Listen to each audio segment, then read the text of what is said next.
Olá, tudo bem? Vamos para mais um estudo da nossa lição da Escola Sabatina. Dessa vez é a lição número 6, a vitória sobre as forças do mal. Esse é um estudo importante, tá certo? Então, vamos fazer nossa oração.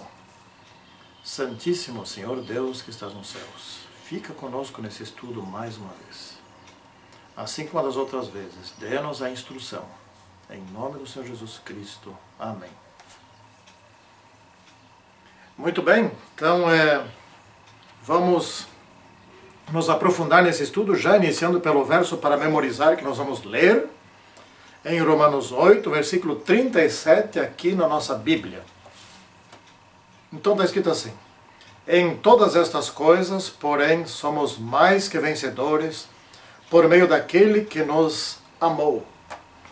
E esta será a tônica do nosso estudo, desse estudo aqui. Vitória por meio do amor. É bem difícil entender isso. É bem difícil.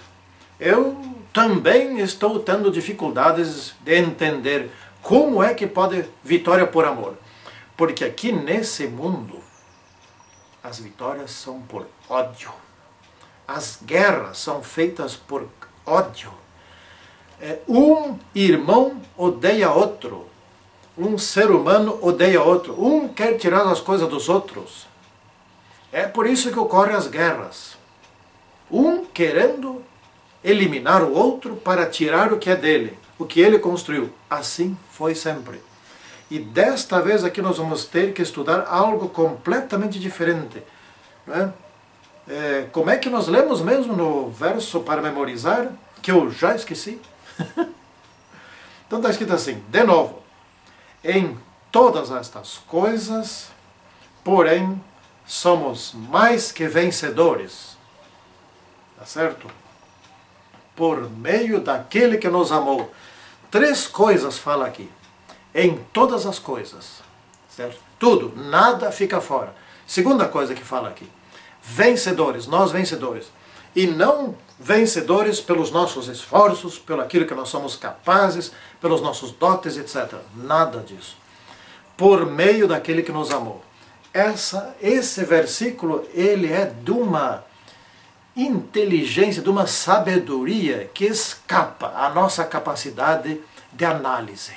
Ele é impressionante, tá certo?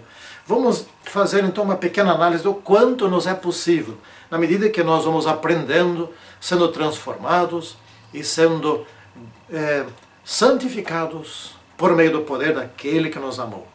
Tá certo? O cristianismo hoje, como é que o cristianismo resolve os seus problemas hoje? Né? Hoje, o cristianismo está correndo atrás de uma tal de paz e segurança, que foi profetizado na Bíblia, não é? Tá certo? E foi profetizado na Bíblia, quando andarem dizendo paz e segurança, então a destruição é para já, está chegando, é repentina. Isso é o que o cristianismo hoje está falando tanto, não é? União das igrejas para quê? Para paz e segurança. Não é? O diálogo interreligioso para quê? Busca da paz e segurança. Não é? O diálogo entre civilizações, busca da paz e segurança. Nunca se falou tanto em paz e segurança. Tá certo? E nesse ambiente, nesse contexto de paz e segurança, qual é a lógica que ele nos apresenta? Bom, se aqui na Terra há paz e segurança, logo a volta do Senhor Jesus Cristo vai demorar muito, se é que vai acontecer. Esta é a lógica da paz e segurança, mas esta não é a lógica da Bíblia. Bem por isso que a Bíblia antecipou a nós todos. Quando andarem dizendo paz e segurança, então é que vem a repentina destruição. Temos que estudar isto, né?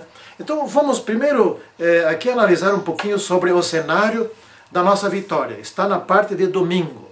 Muito importante. Como é que é esse cenário desta vitória? Quais são os dois grandes atores? Lúcifer, o desafiante, o que quer ter o poder.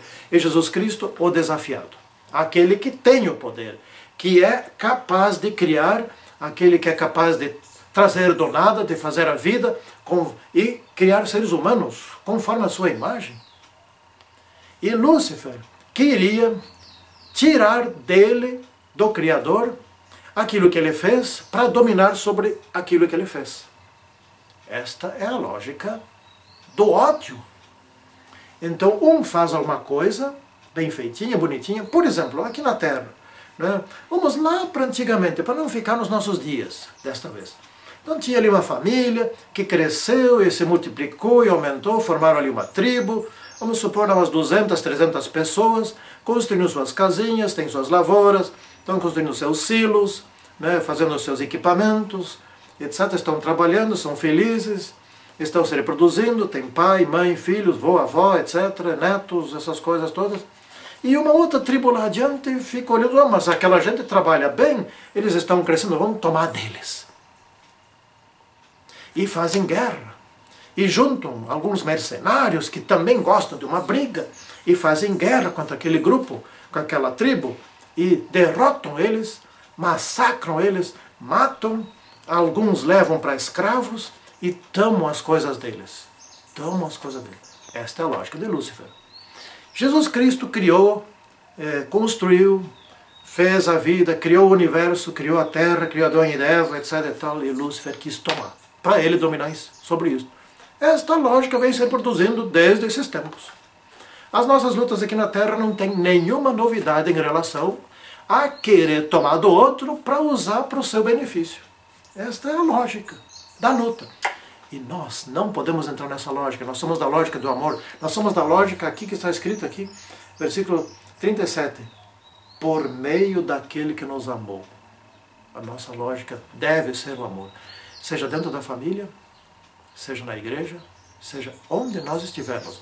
Onde um cristão está, ele precisa transpirar amor. A atmosfera tem que ser afetada por esta natureza. Vamos adiante. Então houve guerra no céu, né? E anjos se alinharam com Lúcifer, e outros se alinharam com Jesus Cristo, e eles foram derrotados. Mas esta não foi a principal guerra, nem de longe. A principal guerra aconteceu aqui na Terra, neste planeta, na cruz. Esta foi a típica guerra do amor. Quando aquele que nos amava e que nos criou por amor e que quer nos resgatar por amor, que gosta de nós, nos ama, quando ele foi para a cruz. Fez uma luta ali que ninguém entendeu, nem os seus discípulos entenderam. A luta que ele fez na cruz. Mas que luta que ele fez? Do nosso ponto de vista humano, ele não lutou nada. Do nosso ponto de vista humano, ele ficou pendurado na cruz até morrer. Mas não foi isso que aconteceu, não. Olhos humanos, sem o poder da fé, não enxergaram nada além disso. Mas, por inspiração divina, nós somos capazes de entender pelo menos parte do que aconteceu lá. Na cruz, Jesus Cristo demonstrou que ama. Esta foi sua luta. E ponto final. Nisso ele venceu. O ódio fez de tudo para massacrar Jesus. Cuspiu nele. Pregou na cruz.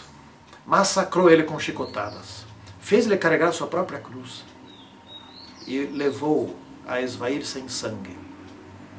Pendurado na cruz, sendo injuriado, humilhado, injustamente. E mesmo assim, ele não deixou de amar e não deixou de perdoar. Esta foi a sua luta e assim deve ser a nossa luta. Esse é Jesus. E esta é a sua vitória. Por isso hoje ele tem o direito de nos salvar. E Satanás tem o direito de receber a recompensa da morte eterna. E assim todos aqueles que com ele se alinharem. Tá certo? Hoje, nos dias finais, nós estamos indo para o alto clamor, para a última proclamação da mensagem neste mundo.